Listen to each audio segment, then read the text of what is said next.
ખબરોમાં બન્યા રહેવા માટે બેલ આઇકોન દબાવો અને એબીપી અસ્મિતાને સબસ્ક્રાઇબ કરો। દિવાળીના તહેવારનો આજથી પ્રારંભ થયો છે। નવા વર્ષને હવે ગણતરીના દિવસો બાકી છે, પરંતુ જામનગરની બજારોમાં હજુ પણ રોનક નથી આવી। બજારમાં હજુ ઘરાકીનો માહોલ જામ્યો નથી, જેના કારણે વેપારીઓ નિરાશ થયા છે।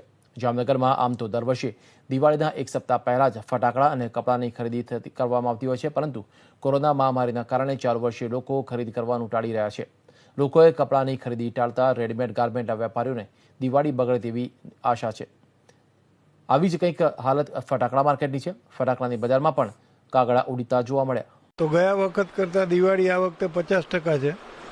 એનું કારણ છે કે જે કોરોનાની મહામારીને હિસાબે લોકડાઉન જે જાહેર થયું હતું, એ લોકડાઉન પછી પણ લોકોમાં એક ડર છે અને લોકો ખરીદી કરવા આવતા બીએ છે। ગયા વર્ષના સરખામણીમાં અમે માલ પણ વધારે ભરાવ્યો છે અને એનું વેચાણ 30% જ થયું છે ગયા વર્ષ કરતાં।